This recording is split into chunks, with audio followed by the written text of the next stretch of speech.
Welcome, everybody, to this spoiler-heavy, spoiler-filled, spoiler-everything conversation on The Mandalorian, and that is Chapter 2, entitled The Child. And I am here to run things just for a bit until I throw it to my guest for this review, and that is Joseph Scrimshaw from Force Center, one half of Ken Knapsack that you all know so well, and one of the go-to podcasts that I go to when I'm talking spoilers, when I want some deep dives, all that. Joseph Scrimshaw, how are you? I am happy to be here and happy to be introed as one half of Ken Knapsack. Well, you have to, right? That is an honor. It's quite the honor. I'll do that any chance I get. Thank you very much, though, for being here. You've seen The Mandalorian, I'm assuming. Oh, yes. And how many times have you seen the first episode? We'll start there. I've watched the first episode 2 times, and I watched the second episode, Chapter 2, The Child, twice as well. Yeah. I have only got 1 on there. I've seen the first episode 3 times. I am so excited that we actually have live-action Star Wars every week happening. In this case, we had it 2 weeks, but 2 times for the week. I wanted to start here, though, Joseph. Why are we getting these short episodes? They feel short. When you hear a live-action Star Wars Mandalorian series, right, and then you start to talk with people, and people start to say, the Game of Thrones of Star Wars, you start to think about an hour-long episode at the very least. So the first episode was about 30 minutes, and we got another episode about 30 minutes. Is that going to change at all, do you think? I would assume that it is going to change a little bit eventually as the story expands, right? And I think there is that, like, hey, we were hoping for more, like you were saying. Right. So I think there's that initial shock of, like, what? 30 minutes?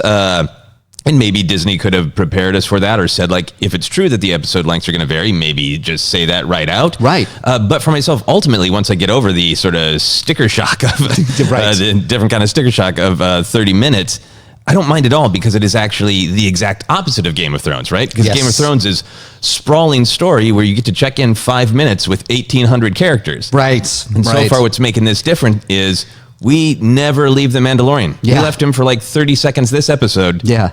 Just to set him up walking back in. You know? I know. It's laser focused on this one guy. So there's a part of me that's like, I want more Star Wars. Why didn't they tell me there was going to be more? But I'm mostly like, after watching a lot of kind of indulgent, slightly too long streaming shows, I kind of appreciate something that is like sparse and minimal and direct, and that is what it is trying to be. Yeah, and I think I'm with you. The one thing I will say off of these 2 episodes, these first 2 episodes, is they're so assured of themselves. They know exactly what they're doing and the story they're trying to tell, with Dave Filoni directing the first episode and Rick Famuyiwa doing the second episode here.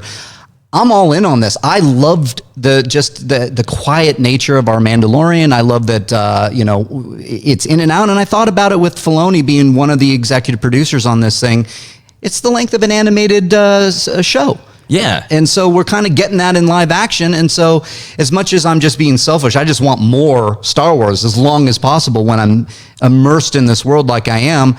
Right now, I'm like waiting and seeing and hoping that we get it longer next time. Yeah. Or maybe towards the end of the series. Yeah. I could be incredibly wrong, but I feel like the episodes are going to be as long as they need to be to tell the story of that chapter. Right. And they don't just use chapter, right? This is like a little, it's a serialized adventure. Yes. And this is the adventure of the Mando and the Yoda baby, or the Yaby, as I've been thinking of him. Right. Bonding and getting off that planet. That's the story, and don't overstay its welcome. It's fine by me. And it's in doing that kind of simplistic kind of story of like the lone wolf and the cub kind of thing happening here, that I know that our great writers reviewing this on Collider.com bring up that old story. It just fits. It fits the kind of the world building that we're doing, that we're just moving at their pace. It's a short clip, and that's fine. And I just can't wait for episode 3 now. But were you surprised by the title? I wasn't, but I mean, like, we finally got, that was the first thing that I noticed in the opening credits. Oh, we got a title. It's The Child. Yeah, that's great, because there's so much to me about this that is harkening back to the very origins of Star Wars: A New Hope. Yes. And that it's coming from that serialized adventure. So even calling it a chapter is really reminding you that this is one big... I'm just going to acknowledge the dog in the room. I feel like that's acknowledge the dog in the room is what it was. Your dog Leia had a point, and at any time that Leia needs to speak, I will shut up. When I was watching this morning, I took a picture and put it. She did not look away once. She watched the entire episode with me, and I found that hysterical. She is your Yaby. She is my Yaby, and some people are calling it a Yodi, which is my nickname in the Schmodown, nice. which I think actually fits. But we don't even know, if we start there, what the species is of Yoda. Right. And do you think we're going to get there sooner or later, that we're going to find out an actual species of this thing?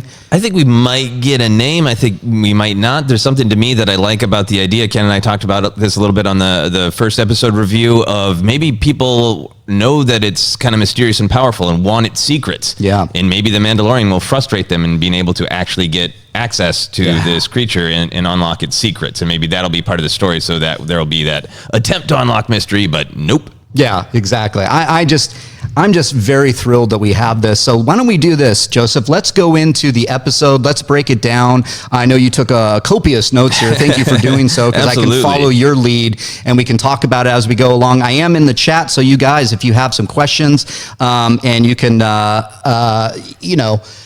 throw them at us. We can start answering some of them as we get towards the end here. Cool. Awesome. So like big picture, the lone wolf and cub is great. It also reminded me a little bit of beats in Raising Arizona. There's that sense of humor that's just a little bit of like, hey, the Mando's going through horrible violence while this little innocent creature kind of watches and is amused, know, and it creates this great tension. And I wanted to ask you big picture as we dive in. I found what was really cool about this episode is getting to know Mando in a different way, in that he has this Indiana Jones vibe. He's got skill, he's got ingenuity, but he's also just got perseverance of just like, I'm going to do a thing because it's what I have to do. Right. I'm going to get my ass kicked while doing it. So it's got this Indiana Jones charm, and he comes off to me just super relatable, because while he is an awesome bounty hunter, his day in this episode, his couple of days, still feels like my day. Like, it feels like the Mando's like, oh man, the printer broke, so I got to go to Target to get ink, and then I got T-boned, and then and I think it makes overall this like super relatable character while being in this high space fantasy. Did you feel that way? I know you're a big Indiana Jones guy. I'm a huge Indiana Jones guy, and it didn't really occur to me until you really started talking about it, but that's one of the things I like about the Mandalorian character, and just the grunts and the one-word responses from Pedro Pascal and whatever his name may be. He gets knocked down and he keeps getting back up, because, as you said, it's the job, it's the world, and that's like it kind of. You kind of see then the world that we're in, how just dangerous it is. Like wherever he may go, he's going to either run across a giant creature that can eat him, he's going to run across Jawas, he's going to run across other bounty hunters. And it reminds me of, did you ever read the Shadows of the Empire comic book series? Way back in the day, yeah. And when Boba Fett got Han Solo, he didn't just have a straight flight back to Tatooine. Right. He got hit by bounty hunters everywhere trying to get their hands on Han Solo. So it kind of was like, maybe it was an unintentional nod. It just reminded me, but that's the world. And it makes me feel again that Star Wars is dangerous. This galaxy is dangerous. And what better way to look at this world than through the eyes of the Mando? Yeah. As he walks through his video game, doing an escort quest of the Yoda baby, and then gets sent on a side quest by Jawas. Exactly. Great episode. So let's dive into that. So starting, we got this Dojin fight scene, which if you're watching the trailers, you kind of knew was coming. It still was set up in this super moody way with the little lizards scattering, so the big lizards are coming. Right. What did you get out of the Dojin fight? Was it just a cool fight, or did you pick up more out of it? Well, for me, it was definitely a cool fight, but it kind of went to an earlier point I made, which is like everywhere he goes, there's danger. And so this just makes sense in story, that it just reiterates that this creature, whatever this baby Yoda is, a lot of people want it. Yeah. And it made me think, because when he picked up like the tracking, it was like, there are more. There are going to be more, and I have no doubt he's going to run across more people, more bounty hunters that are going to come after him for this creature. Right, and it raises the mystery stakes in interesting ways, because he sees the tracking fob, so he's like, damn. Yeah. But that Trandoshan was going to cut the baby. Yeah. He was not going to take the baby. So far we've got IG-11 and the Trandoshans both trying to get rid of the baby. Yeah. Which is really, really interesting to me because obviously creepy Dr. Pershing, who I'm convinced wants to do some Yoda baby Yaby experimenting, wants him alive. But even Werner Herzog, the client, was like, whatever. I know. And so am I right to assume in that first episode the doctor wants it alive? Yes. Yeah. So and then did you see this? I saw this online. Some patch on him that people are equating to the Camino cloners. Yeah. Is there something there that I'm starting to go there? Are they going to maybe try to clone this thing to get its force powers, and we're going to get into those force powers? As weird of a sentence as that is, are they going to try to clone it to get its force powers? That also seems very logical. Yeah, in the world of Star Wars. That's right? where I'm going. So I'm wondering, like, if there's bigger picture stuff happening here, and it's just kind of playing out as it was. But to your original point here, yes, I forgot that they were trying to kill this thing. So now it makes me think that could there be more than one bounty out there? Could there be somebody that we haven't met yet? Or is it all from the client? Is it all from Werner Herzog, who just want kill it, bring it in, whatever? Yeah, I get the sense that Dr. Pershing at least wants it for this specific purpose. And maybe there are other people who are like, we don't want Dr. Pershing to be able to do what he's trying to do, so we're going to just get rid of this. Right. That could be a really interesting debate of somebody going like, ooh, force-powered creature could be really valuable, and other people going like, we don't want any force users messing with anything we got going on. Just kill it. Yeah. So that'll be really interesting to see. Disintegration. So, the Trandoshan explodes. In the later scenes, several Jawas get just blasted into non-existent. Annihilated. You are of the generation that grew up with the original trilogy, which grew up with no disintegrations. Have you wondered for most of your life what that means and if you'd ever see it in this modern Star Wars canon this way? I've always wondered, and I was delighted to see it happen before my eyes, and I went, there it is. Yeah. There it is. They actually disintegrate and just leave. It's like, Thanos should have quick this, and then there's the clothes floating to the ground. I loved that kind of world building that they're doing, that it's transferred for the Mando, that's his gun, that's his way, and that he's going to take you out, and you're going to be disintegrated. I think it just makes sense from a bounty hunter perspective. Right. And again, just like a lot of the joy of the Mandalorian TV show is just action figure fun. And what if we ever saw that thing that they mentioned in the original trilogy? Right. What if we ever saw it happen? And disintegration is in that list. I love it. I love it. So then we get a brief recoup scene, or a sort of a healing up scene where the Mando's healing his armor, trying to heal his body. And Yoda baby goes for a cute little walk, but also, did you start to feel like that was set up for the Yoda baby having some deeper power? It was so gravitating toward that wound, and almost, to me, it felt like, just on that first viewing, like it wants to help. It wants to make pain go away. Yep, I got that immediately, and I thought I was waiting for the Force. I really was. I was wondering if it was going to try to force heal it. We've seen that great scene in Attack of the Clones where some of the Jedi are putting their hands over their fallen warriors, and we've seen it many times. I thought that's what it was.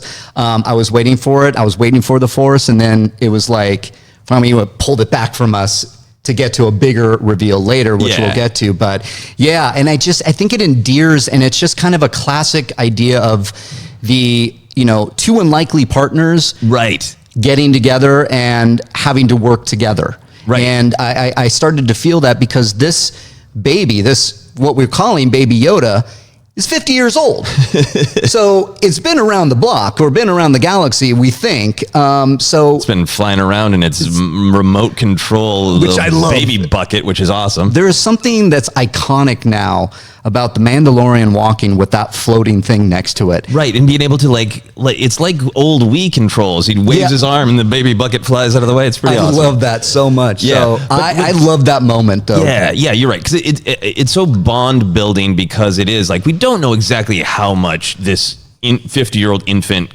comprehends. So is it just like this deep, like, I sense and see that you're trying to keep me safe, but you're hurt. Can I help you? Right. In that switch of position where the man is like, I'm tough armored warrior trying to help you. And he's like, oh, can I help you? Because you're wounded, big tough warrior. Exactly. And if I've learned anything from Three Men and a Baby, that the baby usually brings out the best in men. And so I think that this baby is going to bring out the best in the Mandalorian. Yeah. And we're starting to see that. And I wonder if we're going to go down that road, the kind of the trope, if you were, of like, oh, he does have a heart of gold and he's going to fill in the blank. But I think that that's a little too obvious. And I think we're going to have a lot of surprises here. But I just love this thing with what they're doing. And it really started, it melted my heart at the end of the first episode where he's literally doing the coochie coochie coo to the Yoda baby. Yeah, reaching out to see. Yeah, he's like, yeah, 'cause that's the great thing is I think they've established well that he doesn't have necessarily a heart of gold. He has a heart of orphan, right? He relates to young abandoned things because as we see, he's still a badass. We're like, hey, we move on to the Jawa fight. He sees they have torn apart his Razor Crest. And he's not like, let me negotiate. Let me do some warning shots. Like, how many of you can I kill immediately? Disintegrate immediately. So there is a nice balance between like, he's sensitive. He's bonding with the Yoda baby. Jawas, no, until you get to the Jawas. And there was something so when the Jawas appeared, I don't know if you did what I did, which was, yes! I literally yelled and screamed because not only did he disintegrate them, but it just conjured to mind A New Hope when Obi-Wan and Luke find all the Jawa carcasses, and like it just reminded me of that for some reason. And I thought it was interesting, and we get a sandcrawler back in the forefront. Yeah. And then so you had nostalgia for Jawa slaughter. Yes, I sure did. The Jawa slaughter of your youth revisited. The Jawa slaughter of my youth was revisited, and it was welcomed. And again, it just goes to character, which is, you know, and I've heard from certain people, I guess we can take a little tangent, Joseph, if I ask this. Do you feel there's story in this, or is it more character driven? I would say it's more character driven, and that's the story, and that you get story from character. Absolutely. I think it is showing us who the characters are, but I think it is also like just taking this big step back because with a lot of the movies, they have, especially the sequel trilogy, whether you like them or not, their choices or not, they have multiple characters that they're giving arcs to. They have two different generations, you know, Poe, Rose, Finn, Rey, Luke, and all giving them character arcs. While also telling this big galactic story. And I think what this Mandalorian whole perspective is like, remember how Star Wars just looks cool, is cool, it's fun to imagine a different world? Have you ever wondered what Jawa society is like? Have you ever thought that they might set up a patio on the top of a sandcrawler? Have you ever thought that they might have a weird oldie-time horn to communicate? And that they would laugh at people who speak Jawa poorly? It is just sitting there and enjoying the world of Star Wars in a lot of ways. It's such a great point, Joseph, because we are Star Wars fans through and through. You would say we could maybe even be a little obsessed with everything. I love my Star Wars. We're wearing Star Wars shirts. We wear them every day usually. So, so we take these things that are very recognizable. I think of New Hope with these Jawas. We've talked about the trilogy. We just talked about the sequel trilogy. So we know these Jawas. We know this. But then you bring up the patio set up. What I love about this is that it's introducing the world we know, introducing things that we've seen and know so well, and then learning more. Right, yeah. And that's what I love. Yeah, I always like talking about Star Wars as tip of the iceberg storytelling, you know, especially in the original trilogy. Things like the Clone Wars is just mentioned, and you get a sense of, well, the Jawas are scavengers, and this is how their society functions. Yeah. And it's really cool to just see a little bit more of the Jawa iceberg in particular. Right. And I think it does, to your point about stories showing character, we actually learn a lot by Mando's lack of patience, right? First, he just like, don't take my stuff. So he chases after them. He has the fight. It's this great action figure fight that, you know, if you could have afforded 50 Jawas, right? And one Boba Fett. Again, I know the Mando's not the Boba Fett, actually Boba Fett, but I feel like that's the spirit of this character. He is 80s mysterious Boba Fett. Yes. But we get to see his impatience and just like, great, I'll go take him out. And there's not even a, like, let me think of how to approach this. It's like, I'm going to rush in, I'm going to throw him around, I'm going to get to the top and bam, you know? Yeah. So we get to see the Mando's character and then that utter lack of patience. Yeah. Even when he goes to barter with them of like, no. Yeah. You know, I'm a flame trooper or flamethrower is fine. Yeah, exactly. and that's another thing. I love that we're seeing the action figure. You keep bringing that up. How many times do we want to see a Boba Fett use all his stuff. We got a little bit of it, but Jango Fett kind of filled in some more blanks. But this we're actually getting in serious action. But I noticed in the chat that a lot of people are saying that the Jawas did in fact kick the Mando's ass. Yes, they which did. I loved that it happened the way it did, because when you think Jawas, it's like, plus he's got the gun, he disintegrates them. It's like, oh, it's going to be a little rough, and he's gonna get there, but he's going to kick their ass, right? It's the Jawas, and no. Right. He got it put right back on him, and I thought that was a great shot. All the Jawas with their guns went up.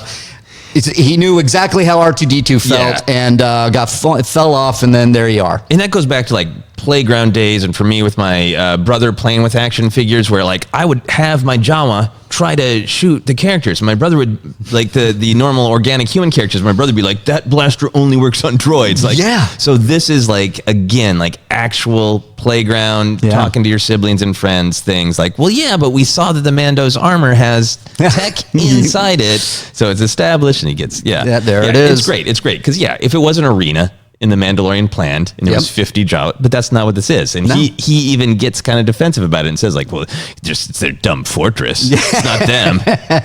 You always have to blame something. Fortress. When I got tripped by my dog, I had to blame somebody. It wasn't my own fault. It was them. So that's what the Mando was doing. He's like, well, he's got a fortress, so I can't do that. So then we get the scene of the Mando and the Yoda baby going to Kuel or Ugnolti, as the internet has called him. Ugnolti, I like that. For help, and we get a scene that is again just flavor, but we see the Yoda baby eat an entire frog thing. Yoda baby's got to eat. Yeah. But now I'm just picturing that it changes my view of Yoda entirely. Before we've seen him make some root leaf stew. And now we know that biologically he can swallow something whole, uncooked, bones and all. That changes Star Wars entirely. It does. I thought it was a great moment. It's just one of those kind of moments that make you smile, because you're like, it made me laugh out loud when the man was like, take that out of your mouth, or whatever he said that along those lines. And it's like, nope, go all the way down the gullet. And I wonder now how, this is the way I think too. I'm such a nerd, I guess, but like, how fast does he grow? I guess 50 years, not fast. I mean, we know that the Yoda species are not on the big side, but so does he need, this is so funny that I'm thinking, does he need sustenance like constantly, or is he hungry? Is the Mando even thinking about that? I haven't fed the kid, so the kid's just going to eat a frog as it's walking in the desert. Like, you got to worry about your Yoda babies and feed them and change them and all the things that you do for a good baby. Yeah, we'll see. We'll see, because that was a big meal. We'll see if he gets into the diaper realities of Star Wars. I don't know if we're going to go down that road. You never thought I would bring it up, but here we are. So we get this scene, kind of combination of scenes where, again, Kuel gets to play kind of the mentor who tells him, like, take a deep breath. This is, Jawas don't destroy, they just steal. Let's deal with this. There was a lot going on in that little meeting to barter. Like, once again, the reminder of like, no, you're not going to take my Beskar. The really interesting line, I'm a Mandalorian. Weapons are part of my religion. Did you take that to me, it was delivered with a little bit of sarcasm, but it is also not even sarcasm, it is a little flip. Yeah. But also from what we know about Mandalorians, it's true. It's a part of their culture. It's a part of their heritage and their history of like, we are walking warriors. Right. I keep going back to it. When you learn certain things, and I know we learned a lot about the Mandalorian culture, not only in Clone Wars and Rebels, but we get more of that. And for me, who didn't, I watched all the animated series, but the movies are where I really go, right? I always say that on Rule of Two. That's my bread and butter. And now this is becoming my bread and butter. So I forget these things. And so when he says it, that it's part of my religion, it just fills in more blanks for me for this particular character. Maybe it is tongue in cheek, like, you can't take it, but I just love that. I love that's where he went with it. Yeah, I like that he kind of says it in a snarky way, because that seems to be kind of his attitude. Like, I feel like he is the kind of guy who gets up in the morning and just like, damn, my back hurts in another day. So he's just a little bit of a grump that's in his character. Yeah. But I also like him reasserting, like, because it is called The Mandalorian, and I think it is ultimately about who is he as an individual, and can he live up to what he believes the myth of the Mandalorians to be, to live up to what Mandalorians should be. Right. And this is yet another way to reinforce that. Yeah. Like, this is who we are. We come prepared, and we don't back down, and we don't give up our weapons. Right. I have Maximus Stone in the chat saying, very EU regarding the weapons are my religion. Yeah. And I like that. I like that. I know that it's interesting. It goes to this point, Joseph, that I want to speak on. When Favreau and Filoni came out at Celebrations, they kind of mentioned some legends could be taking some... They could be taking some leads from the Legends series, the EU, as it were. But so I find that fascinating that somebody's picking up on that, and that we're getting a nice flavor across the board, not only with canon stuff that we know from movies, from the Clone Wars animated, Rebels animated, what have you, but that you feel that way, and that's, I think, a good thing because when they announced they're getting rid of the books and everything new coming forward would be canon, I know that a lot of people, including me, were like, "Oh," but so it's nice to see that people are feeling that. Yeah, and I think it's a great team to do it again because Filoni is great at respecting the modern canon that he has helped build a lot, while also really deftly weaving in parts of the EU that people love. Right. And then Favreau, again, you talk about his age, he's on the set of Swingers, probably, reading EU books, right? I'm sure He's probably, off stage playing with a Prince Zizor action figure, right? Like, he is of the age to also really respect that. So I think that they have a lot of interesting room, given that the ideas of the Mandalorians, who they are, changed a lot from Clone Wars to what they had been in the EU. And I think there's already a little bit of dabbling of like, okay, well, why is this tribe in a different place? Is it because Mandalore was decimated? Are they people who originated on Mandalore or a Mandalorian-controlled planet, but decided to be a little bit more nomadic? Is their code the exact same as the traditional? Like, I think it's going to be able to get into some of these ideas that the EU presented more with the Mandalorians. Yeah, I dig that, man. Yeah. So really great stuff there. I love that Jawa's laughing at him and him using his flamethrower. It's so great because, again, it takes this tough hero and kind of minimizes him in a funny way. It doesn't actually minimize him, but you can feel his pain of like, you stole from me. Now you're laughing at me because I bumped my head in your dumb sandcrawler, and I'm on a dumb side quest for you because I'm just trying to get off this dumb planet. Yeah. All great and stuff. I think it also goes to, a lot of people were wondering where Boba Fett will fit into this thing, right? And Boba Fett, and we did an article here at Collider where it's like, the Mando, that's Boba Fett. And I think it's fun, playful speculation, but in my mind, that isn't Boba Fett, because Boba Fett doesn't have that sense of humor. Boba Fett, to me, is a little bit more harsh, and I think that he would have probably talk about vaporizing, he might have just blown up the entire sandcrawler. We don't know. That's in my mind. But for this, it's just, again, peeling back layers that this Mandalorian has some humor in him, and he's going to graze the head of the Jawa with the flamethrower to basically puff out his chest, like, don't F with me, buddy. So exactly. It was a great character moment for me and fits in the world building that they're trying to do. Right. And it is separating him a little bit from the various interpretations of Boba Fett, in modern canon with, clone Boba Fett, and the special edition where he does the little chin touch to the ladies. That one was not really my Boba Fett. But that's a podcast and a show for another time. Exactly. So we get on to the egg fight. The egg fight. I know that I wonder. I haven't seen a lot of chatter on this yet, probably because the episode's so fresh. But when they start chanting the egg, I loved it. Right. It just felt fun and good and right. And it's like, and I dare I say prequel-ish? It felt like it had a little bit of prequel flavor in there. Yeah, I think it had a flavor of some of the storytelling that we haven't got in the movies that is a little bit more from comic books and novels and animated shows a little bit. But yeah, that idea that, because I was sitting there going, okay, he doesn't have anything to offer because they're going to ask for his armor. Yep, they did. Yep. He's not going to give it. Yep. He didn't. So then I was like, are they going to send him on a weird side quest? And then when they start chanting egg, you're like, all right, is this like the comic books sometimes get into? Is this a weird artifact? Is this a weird, why do they want this? Is this a weird little Jawa cult? So to get set up with that possibility and just the humor of them going like, because it's almost like a little Jawa frat party where they're like, kagger. You're like, what is it, a cult or what do you want?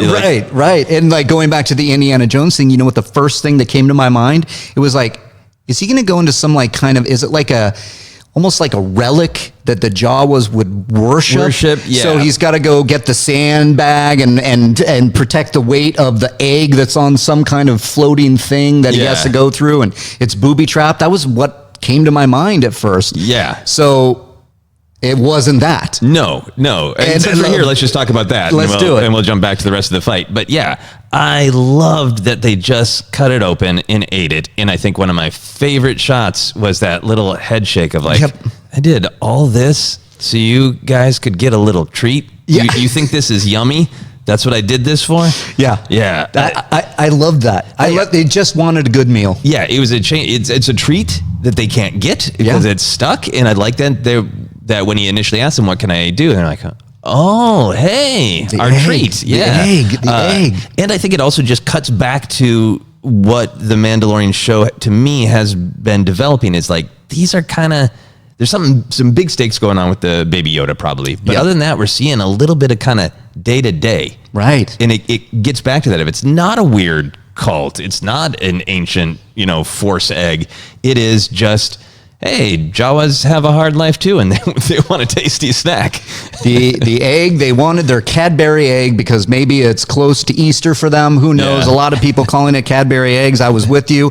I immediately thought of it, but to your point, it's another little bit of world building that I am just really loving. However it lands for a lot of people, whether it might be too cheesy for you or whatnot, it landed just in that nice little space in my heart for some Star Wars humor where it just felt absolutely real. Yeah. Jawas need to eat. They wanted a treat, and there it is. It's the egg. And also, maybe is it the Jawas have been effing with the Mandalorian. Maybe this was like one of those things, like a fraternity prank, It's like, go get the egg. Well, right, they're ready to leave, so it's a win-win for them. Of like, well, either he comes back with a tasty, unique treat, or he's dead and he won't bother us anymore. Exactly. That a-hole did disintegrate several of us and throw others off the sandcrawler, off our patio. Exactly. Yeah. So getting back to the fight, the creature design is really interesting because it does have similarities to the Reek from Attack of the Clones. It is obviously not exactly the same. It doesn't have the side horns. And the horn is bigger and it's shaggy. Yep. So it's not a Reek in your mind. It could be just another creature we haven't determined yet. Yeah, it's great Star Wars world building because it's like it's a horse and a zebra. Yeah. Every bit a little zebra, a little rhino. Well, like they're similar, but they're not the same animal. I don't like so it's cool. But I think it's powerful because I think as Star Wars fans we get excited to be like, oh, well, what is something that we've seen before? Right. It's cool that it's similar, but it's different. But there is also like why do I have a memory of a big horn creature giving someone in Mandalorian armor a very hard time? Oh, Django in Petronaki Arena. There it is. Had some problems with a similar but different animal. And with a lot of this right now, we don't have confirmation from like StarWars.com databank has only added a couple of databank entries from Mandalorian, so we don't have, it hasn't been updated yet. Hasn't been updated yet with this creature. Okay. Maybe it has as we speak and people know. But of course, there's a big punishment. Mando takes a lot of punishment, getting the sense that he's getting truly hurt, not just like, man, this is a rough day, but like I'm injured and in deep trouble. Right. What did you take of that shot where like it almost felt like the camera was suggesting he was barely staying conscious? Oh yeah, that's what I got. And I absolutely thought that, I know this is a random reference to pull, but it reminded me of Laurie Strode being cornered in the closet with Michael Myers coming at her because he got to a point where it's just like, I hope this works. It literally felt for me like he had almost given up, that he was about to lose consciousness. He was about to, for lack of a better term, die. Yeah, like I'm just going to stick this knife in front of me in hopes that I can have the strength to drive it in somewhere the next time it hits me. Exactly. So it was, that thing was winning, and it just like, that was his last resort. And it leads to the big money shot for me. Absolutely. And the crux of the episode. Right. And to me, that's the importance of Yoda Baby attaching to the scar, to them bonding, that Yoda Baby really sensing like, oh, my new friend is in trouble. Right. Regardless of how well he's able to rationalize that at his 50-year infancy. Yeah. But yeah, of course. Did you feel it coming? Was it one of those moments where you're like, I can sense this coming seconds away, and please let it happen. I would be lying if I said no. I think I knew it was probably. I thought we were going to get it sooner with the you mentioned the scar yeah. That we were getting there. That ultimately it's like if you're a Star Wars sweaty like we are, you know sooner or later. Or maybe you don't. Actually, I did have a question. Are they all Force sensitive, this species? So. Yeah. You know, there's part of me that could have bought the fact that maybe it's not if they never went there for however it plays out in the episodes towards the end. But I love the moment. Yeah. The moment works. The moment's really powerful. Yeah. It's such a strong. We don't know what the history of this baby, and again, like how aware it is, but it's also such a light side use of the Force. Yes. It is absolutely defense. Knowledge. Yoda says you use the Force for knowledge and defense. And it's just like, I'm going to hold you in place so you can't kill my friend. Right. It's almost like the baby Yoda knew the teachings of the Force before. I mean, because obviously the timeline being what it is, no Jedi, other than we know Luke Skywalker's out there somewhere.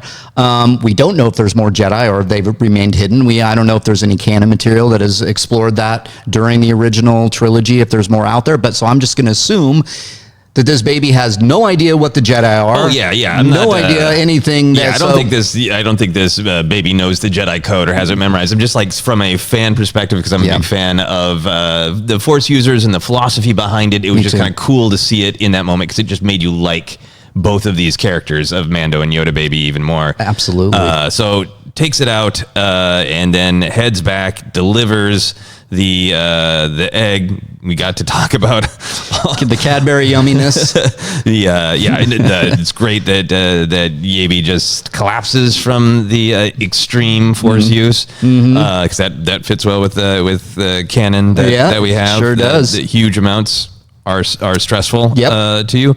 You pulling the power of the cosmos through your organic body. Right. You're wielding the power of the universe, and for that little baby to do it the way it did, to stop powerfully that beast and hold it there. Yeah. It was great. Such a moment. And I can't wait to see this again, which I'm going to do as soon as I get home from work, because that moment really did give me chills. And I don't know if you picked up on the first couple notes of the Force theme.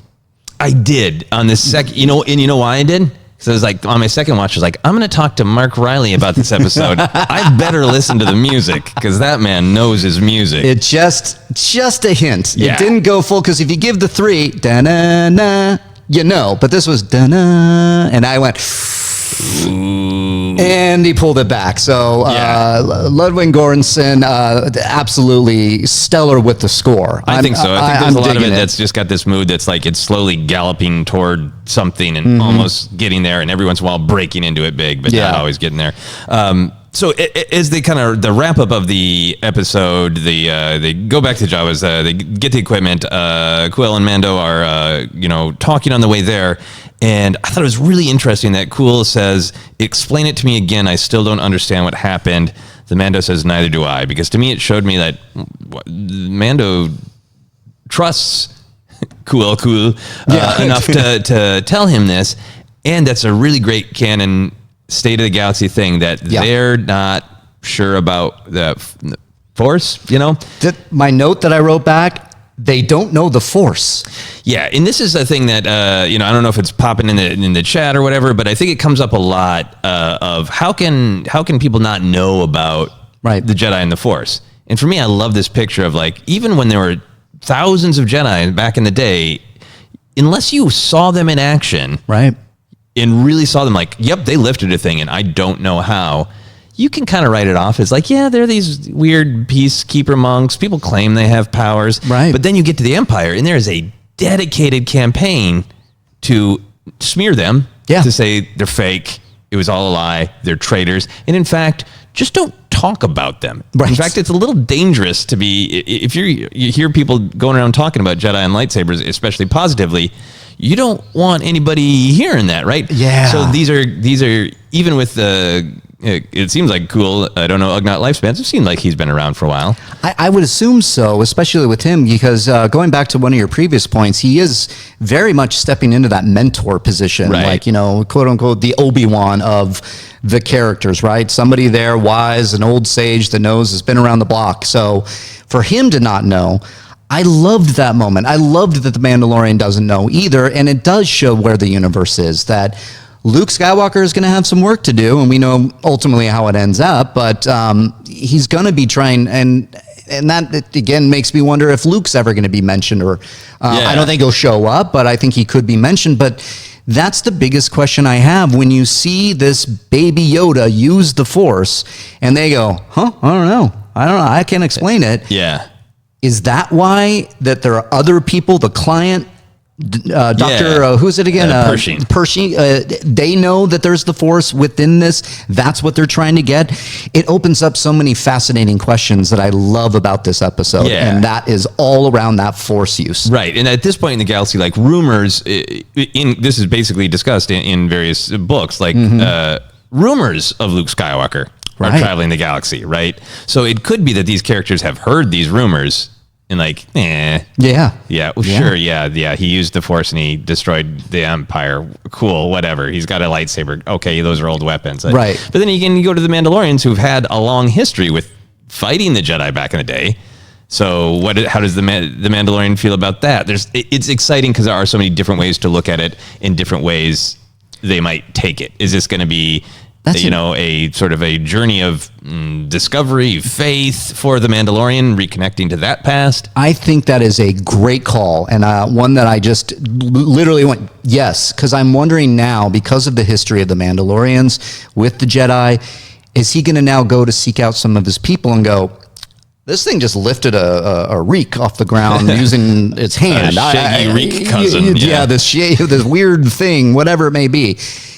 What is that? Do you have any history? So we're going to get some layers of history with not only Mandalorians, but also Jedi and maybe the Jedi Purge and all these different, so many fascinating questions can pop up from just this one small use of the Force. Yeah, that show us the state of the galaxy. So the last real big beat, besides the actual repair of the ship, is Mando trying to invite Cool to come with him. And Cool, a lot of great lines of thank you for bringing peace to my valley, and I've worked a lifetime to finally be free of servitude, which I love that line because it made I have spoken even more powerful. Like if he's had to serve people, but now he's free, he's his own. It's his place in the valley, right? And you're visiting him, and you're his guest. Well, you listen to him when he speaks. You do. I have spoken. I'm done talking now, and that's the way it is. I don't serve people anymore. I loved it, and I love that I have spoken.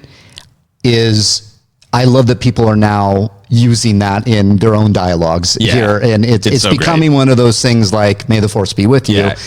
I have spoken. I do love that, and I love that character moment for him, for Ugnaught. Is that what and just such a great sense of honor, because he is like, "You are my guest, so I'll serve you now," but I don't want to be in the business of serving people. So he's another character with like a code, like the Mandalorian. So that made it powerful. Now, do you think we could wrap around and he's going to be throughout every episode, or is that it for Ugnaught?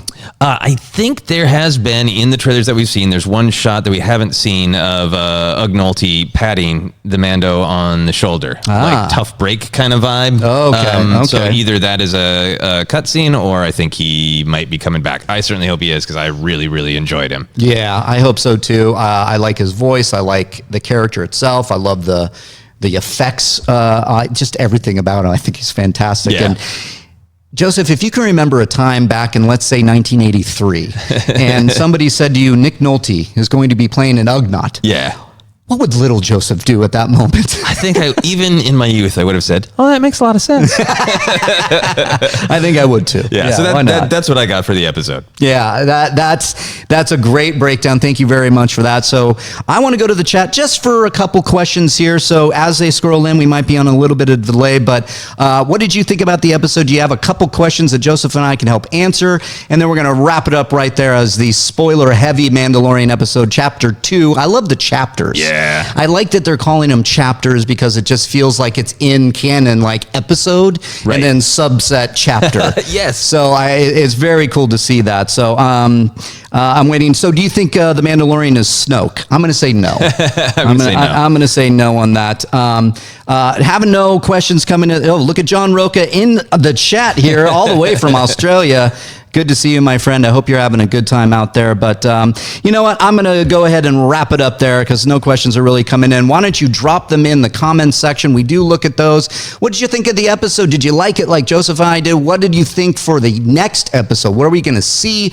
More Yoda baby? Are we going to get maybe more about the client? I mean, sooner or later, he's got to get back there, right? I think we're heading into a decision of whether or not the Mandalorian, who is creating a bond with this creature that he now knows is powerful, the Mandalorian is not a fan of Imperials. The client seems to be aligning with the Imperials. Yeah. But he claims he's got all this Beskar. The Mandalorian's got a lot of juicy, interesting choices to make, I think. He sure does. And thank you, Nida, who's in the chat, basically asked that. What's the fate of Yoda, baby? We're talking about it. We don't know. There's going to be some interesting choices that the Mandalorian will have to make. And that's why I can't wait for the rest of these episodes. We have 8 of them. Is that correct? Or 8 total. 8 total. So 2 down, 6 to go. Can't wait for that. For Joseph Scrimshaw, where can people find you, my friend? You can find me on Twitter and Instagram. It's at Joseph Scrimshaw. And you can check out my website at josephscrimshaw.com that has links to my podcast, Obsessed, the podcast I do with Ken Knapsack and Jennifer Landa. That is called Force Center. Again, that's all on my website at josephscrimshaw.com. Thank you for joining me, my friend. That was really fun. I love talking Star Wars with you. Me too, man. All right. So thank you for joining us here for the spoiler-filled episode of The Mandalorian, Chapter 2, The Child. We'll see you for the next one. And join me on Monday for Rule of 2. We'll talk more about The Mandalorian there. See you then.